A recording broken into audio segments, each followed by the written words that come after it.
Para os clássicos, para os inovadores, para toda a família, para um só. Para os que se esforçam, para quem se refresca, para os que amam praia, para os que amam serra, para os que vão e os que voltam, para quem curte academia, para quem quer opção, para quem quer sair do comum, para os solteiros, para os casais, para os filhos, para os que pensam no futuro dos filhos, para quem bebe da fruta, para quem bebe da nuvem, para os brasileiros de todo lugar, para todos.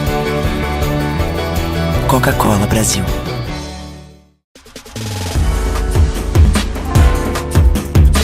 Recebe o salário na Caixa tem mais vantagens, descontos exclusivos, isenções de taxas e milhares de agências esperando por você. A Caixa vem que tem. Quem tem mais de 65 anos não pode. Quem tem menos de 18 anos não pode. Mulheres grávidas não podem. Diabéticos não podem. Quem já teve hepatite não pode. Quem tem tatuagem recente não pode. E você? Qual o seu motivo para continuar de braços cruzados e não ir doar sangue? Seja um doador. Uma campanha do Banco de Sangue do HPS.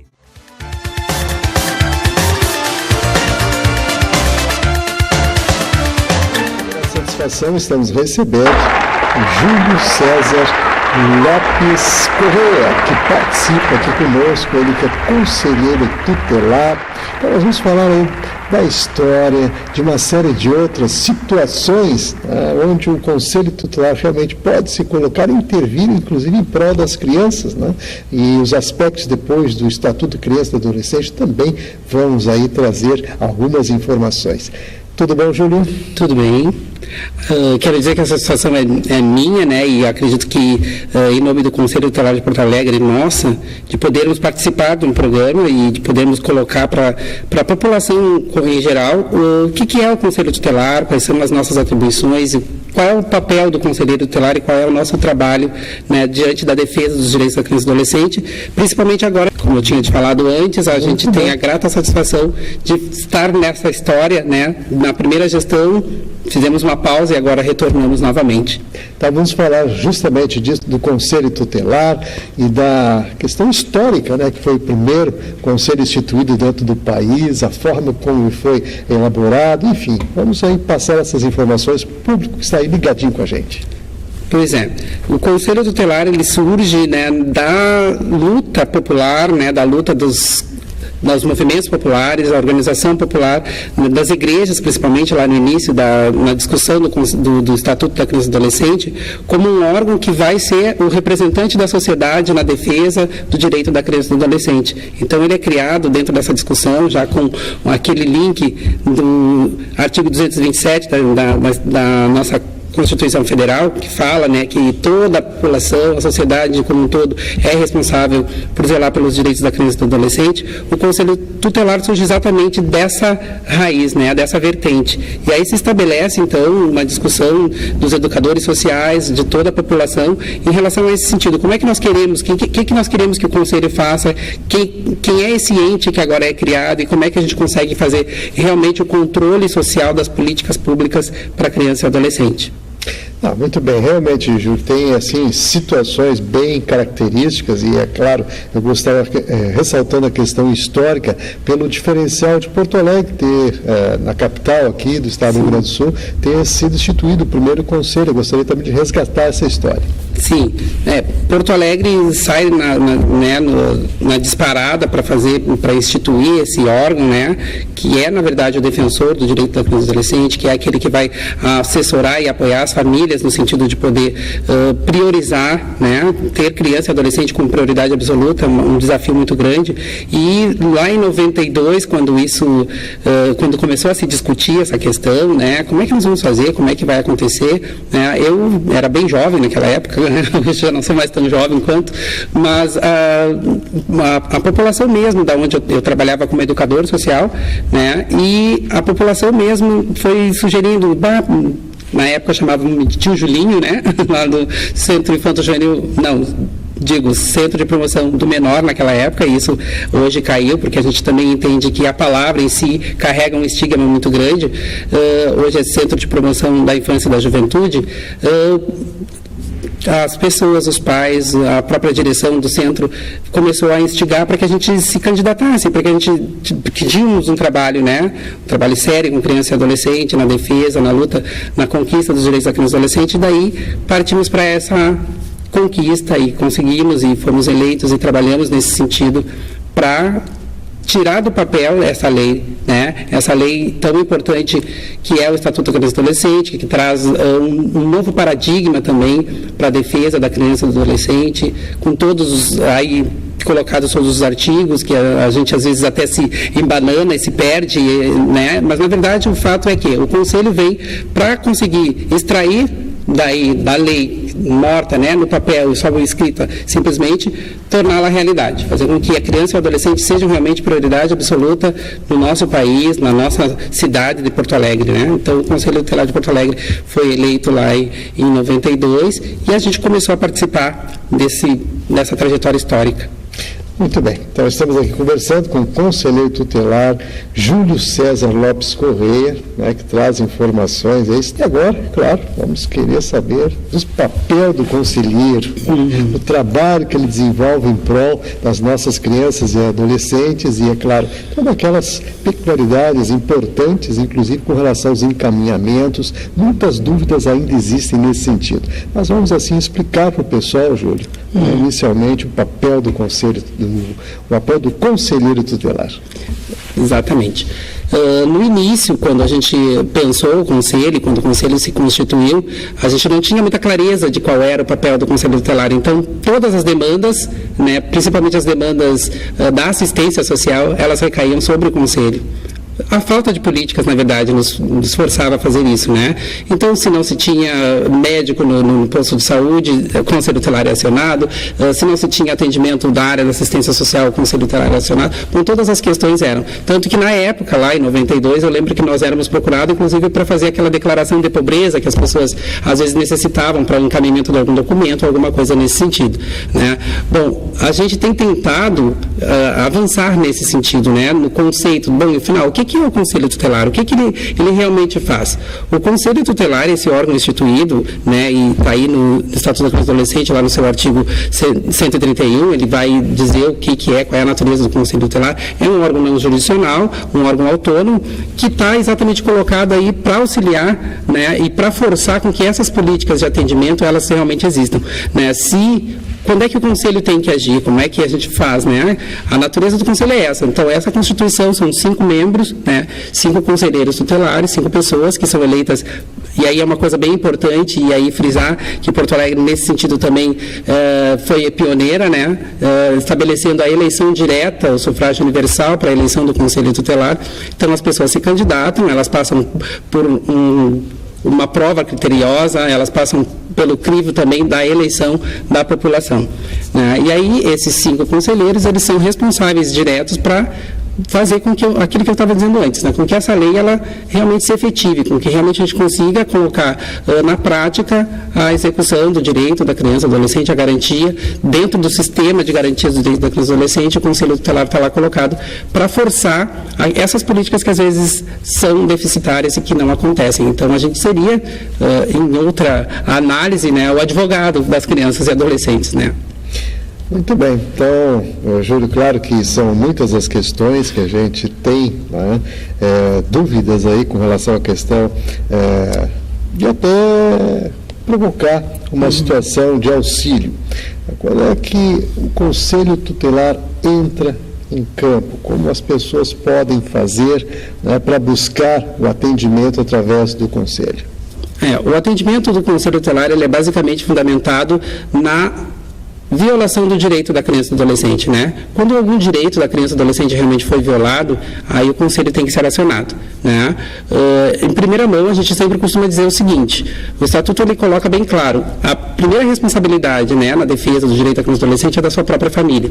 Mas as famílias com as quais a gente trabalha, normalmente, elas estão tão fragilizadas que elas por si próprias, por si só, não conseguem garantir esse direito da criança e do adolescente, né? É o acesso à escola, é o acesso à saúde, né, as questões da assistência social. Então, o Conselho Tutelar ele entra aí exatamente agindo para dar esse suporte, para dar essa manutenção. Quando é que o conselho tem que ser acionado, na verdade, né? Basicamente em duas situações, né? Na ausência ou na omissão do Estado, né? Na omissão dos pais ou no excesso desses pais em relação à criança ou adolescente, né?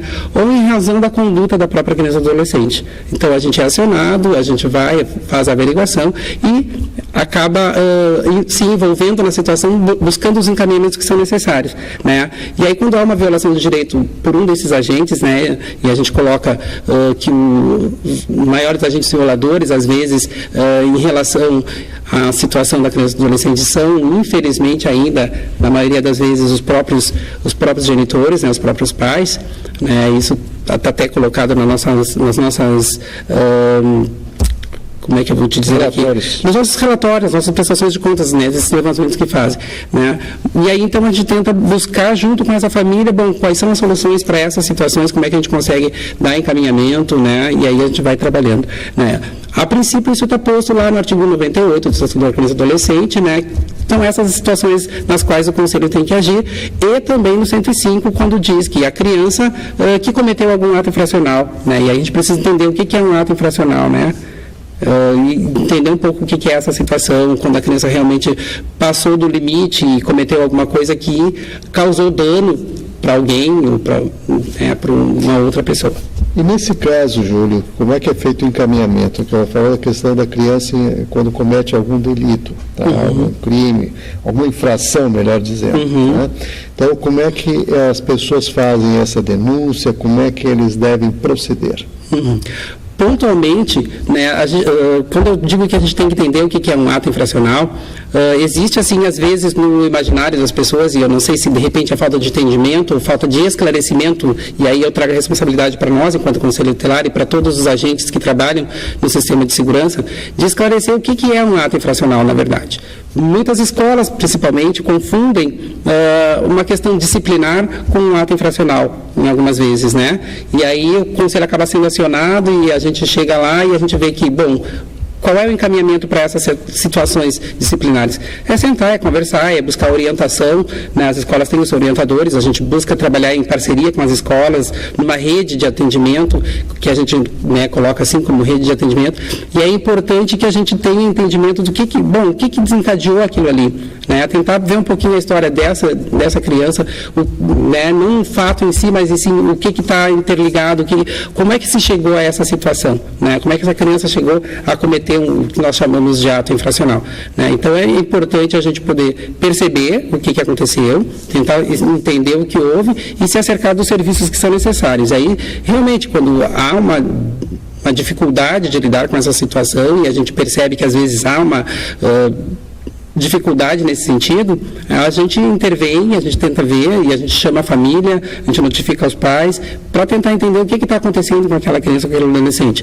levando sempre em conta, em consideração que criança e adolescente são considerados como sujeitos em desenvolvimento, né? E isso é importante a gente lembrar sempre, né? E aqui eu falo não só do ponto de vista do conselheiro tutelar, mas também do ponto de vista do educador social, né? Eu sempre trabalhei na área social, fui educador durante muito tempo, né? Hoje sou professor também, tive a experiência de sala de aula, então a gente tem que ter essa percepção de que essa criança e esse adolescente é um sujeito em desenvolvimento. E aí, bom, existem várias formas de a gente encaminhar uma situação. Claro, obviamente, se o ato dele incorreu no prejuízo da vida de alguém, bom, aí a gente vai ter que ter um olhar diferenciado, né? E aí existem os órgãos aí que a gente pode fazer os encaminhamentos, né, necessários para trabalhar essa criança, trabalhar esse adolescente, né? Muito bem, então eu quero aproveitar e colocar no rodapé do vídeo um telefone para você, contando alguma situação, tendo alguma dúvida. O Júlio aqui também se coloca à disposição aí da nossa comunidade para auxiliar nesse sentido. É o 3250-1515, DDD 51, aqui de Porto Alegre. Então, Júlio, vamos agora falar da questão que é o marco também, a questão das regiões, a distribuição geográfica do Conselho, de que maneira isso realmente acaba fluindo e acontecendo dentro das ações do próprio Conselho e dos conselheiros tutelares. A previsão, né, que tem, assim, legal, é de que exista um conselho para cada 200 mil habitantes, mais ou menos, né? E a gente sabe que Porto Alegre, bom, ela é enorme, né? Ela já está quase uma metrópole, digamos assim. E, então, Porto Alegre, hoje, existem 10 conselhos, né? 10 regiões, o Conselho Tutelar de Porto Alegre, que atuam diretamente nessas questões, né? Auxiliando as famílias, orientando as famílias, aconselhando pais e responsáveis, trabalhando junto com as escolas nas redes de atendimento. Então, Porto Alegre está dividida nessas 10 regiões, né? Eu, particularmente, sou da Restinga, né? A Zona Sul de Porto Alegre, nós temos um conselho, a nossa sede é lá, né? Esse telefone que tu citaste agora é o telefone da minha região, né? Então, é o telefone que nós dispomos para as pessoas entrarem em contato, fazerem a denúncia. Algo que é importante ressaltar é que a denúncia ela pode ser feita anonimamente, a pessoa não precisa se identificar, né? Qualquer situação de violação de direito de criança e adolescente, entra em contato com o Conselho Tutelar, faz a denúncia e o Conselho, dentro das suas possibilidades, faz a averiguação, vai lá, faz a visita domiciliar, investiga a situação para poder dar os encaminhamentos que são necessários. E aí se acercando dos serviços disponíveis na rede de atendimento, né? Educação, saúde, assistência social e demais serviços, não é? Muito bem, então estamos aqui conversando com o conselheiro Júlio César Lopes Correia, participando hoje conosco, trazendo esclarecimentos, falando aí, né, do Conselho Tutelar, falando das questões que envolvem o Estatuto da Criança e do Adolescente e trazendo, evidentemente, uma série de orientações, né, para a nossa população, para o nosso público ouvinte, telespectador, que está sempre ligado dentro da nossa programação. E nesse sentido, é claro, Júlio, existem situações muito presentes hoje no nosso dia a dia com relação às drogas, né? Então, claro que isso preocupa a todos nós e nesse aspecto nós queríamos também transmitir, né, para o público que está ligado com a gente, como é que o Conselho Tutelar, como é que o Conselheiro Tutelar está se posicionando e qual é a orientação que ele está dando para as famílias nesse sentido? A questão da drogadição ela é preocupante, né? É alarmante e eu já diria que ela é epidêmica, né? Os governos não querem dizer que é, né? Mas a gente percebe, e ontem até estava assistindo o repórter, né? Acho que era, e onde o Caco falava lá da situação das crianças na Cracolândia, em São Paulo, e principalmente nesse eixo São Paulo, Rio de Janeiro, né? Nós não temos a dimensão, né, do problema que acontece nessas grandes metrópoles, mas a gente tem um índice bastante grande de crianças e adolescentes que, infelizmente, né, acabam se utilizando da droga e acabam se envolvendo com a droga e, na minha opinião, nosso problema assim, é investimento realmente na área da saúde. Nós precisamos investir mais na área da saúde para que a gente realmente tenha um retorno positivo, né, para essas crianças e adolescentes. Eu penso assim, quando acontece de a criança se envolver com a questão da drogadição, a dificuldade maior é do encaminhamento para a desintoxicação. Além desse encaminhamento para a desintoxicação, é a continuidade desse tratamento, né? Porque uma vez em contato com a droga, a gente sabe que a droga, tu pode largar ela hoje, mas tu vai ser sempre um dependente. E qualquer recaída é perigosa, né? Então, nossas crianças e adolescentes, elas estão à mercê, assim, nós temos problemas enormes em relação a isso, assim, nesse sentido, né, que é poder, depois que a criança, e aí eu já vou passar também por um pouco para a esfera do adolescente, né, que é, na verdade, aonde se fazem essas descobertas, onde ele se aproxima muito mais da questão da droga, até por ser aquela questão da identificação com o grupo, aquelas questões que são da própria adolescência, o fulano fumou um beck, eu vou fumar também, ele cheirou, eu vou cheirar também, e a gente tenta se identificar com o grupo. A dificuldade é realmente poder fazer o tratamento posterior, né? Como é que nós acompanhamos isso dentro dessa questão, principalmente da saúde? Então, é um complicante para a gente, enquanto Conselho Tutelar, porque, e isso é uma coisa que as pessoas têm que entender, e às vezes fica meio complicado, muitas famílias, elas chegam até o Conselho Tutelar como a última porta de salvação, né? E muitas vezes nós, sozinhos, não temos a resposta para nem a solução para aquela situação, porque a gente depende que as políticas realmente elas estejam atuantes, né? Que elas estejam a contento, que elas sejam realmente efetivas, né? Então, é desafiador para a gente poder trabalhar essa questão da drogadição, né? A gente fica meio, digamos, engessado, porque a gente realmente não tem, hoje, a gente não conta com um serviço especializado, o que tem é pouco e escasso para a demanda de crianças e adolescentes que se envolvem com a drogadição, né? A nossa região tem demandado, e faz bastante tempo, um CAPS-I, né? Um CAPS, que é todo esse serviço da saúde mental com criança e adolescente, que, principalmente essas que se envolvem com a questão da drogadição, e nós ainda não temos, né? Então, nós temos 2 para atender Porto Alegre, né? As duas referências só para atender Porto Alegre, uma no PAN3, né? E a outra, o CAPS Harmonia. Então, e isso dificulta um pouco o trabalho, porque imagina uma pessoa que mora na Restinga, a família precisa fazer o acompanhamento, precisa desintoxicar e precisa dar o tratamento. Vai se deslocar daquela região para ir para outra, para fazer esse acompanhamento, as famílias não vão. E a gente sabe que elas não vão, não é porque elas sejam sem vergonhas, ou porque elas não sejam responsáveis ou coisa parecida, é porque elas não têm condições realmente de se locomover com tanta facilidade, né? É bastante difícil. Então, eu penso e entendo que a dificuldade em alguns encaminhamentos, e especificamente nessa questão da drogadição, para nós, conselheiros tutelares de Porto Alegre, é a questão da infraestrutura. Nós precisamos de uma estrutura de uma saúde efetiva, né, que dê conta disso, né, não só do tratamento, como também da prevenção, né. Eu costumo dizer que o Conselho Tutelar é muito mais do que um órgão executivo, é um órgão preventivo. A gente tenta trabalhar na prevenção, auxiliando as famílias, orientando, acompanhando os pais dentro da possibilidade, para que essa criança e esse adolescente não incorra, não chegue até isso, né? Esse caso da criança e adolescente estar, né, já utilizando drogas ou estar cometendo pequenos atos infracionais, né, já é, digamos assim, quando a gente não conseguiu lá na base, com um trabalho bem feito no SAS, no trabalho educativo, em todas as políticas, né, de atendimento, estancar isso. Então, acabamos perdendo as crianças, né? E outra coisa que eu percebo, assim, infelizmente, Porto Alegre pode não estar nesse patamar de Rio de Janeiro e São Paulo na questão da drogadição, mas nós temos um índice muito grande de tráfico, né? E aí é muito difícil lidar com essa situação.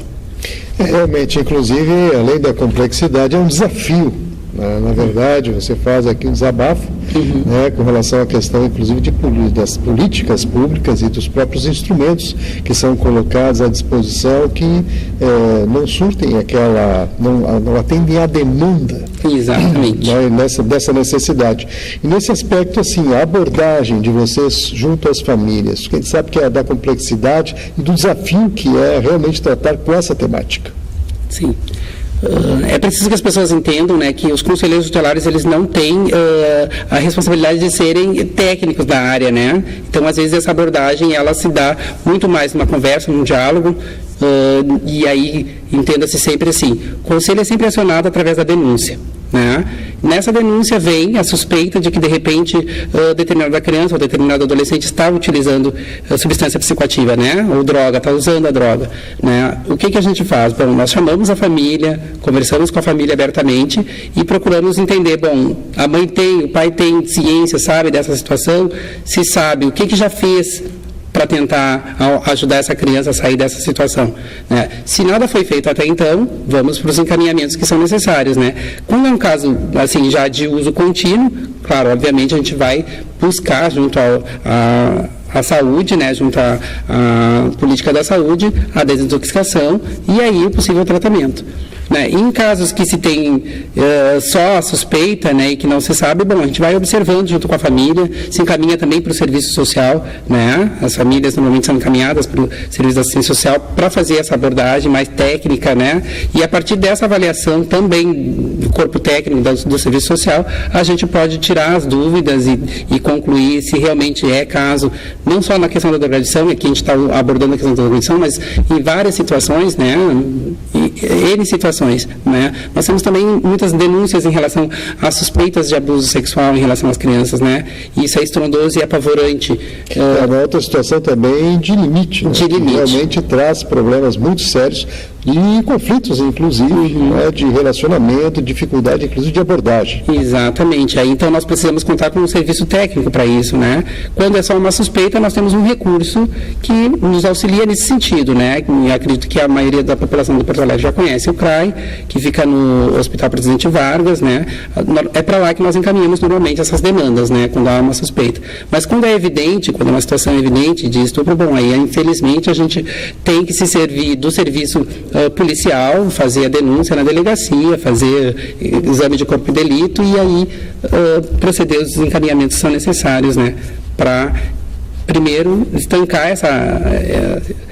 essa violação de direito, né.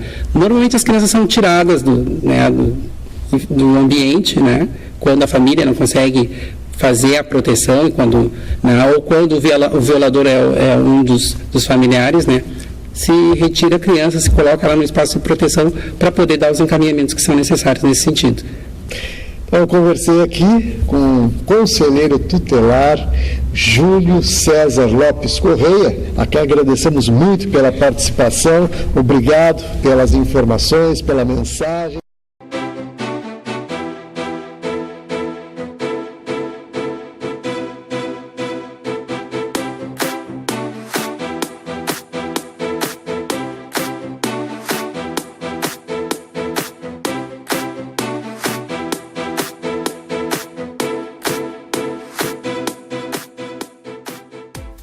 Para os clássicos, para os inovadores, para toda a família, para um só, para os que se esforçam, para quem se refresca, para os que amam praia, para os que amam serra, para os que vão e os que voltam, para quem curte academia, para quem quer opção, para quem quer sair do comum, para os solteiros, para os casais, para os filhos, para os que pensam no futuro dos filhos, para quem bebe da fruta, para quem bebe da nuvem, para os brasileiros de todo lugar, para todos.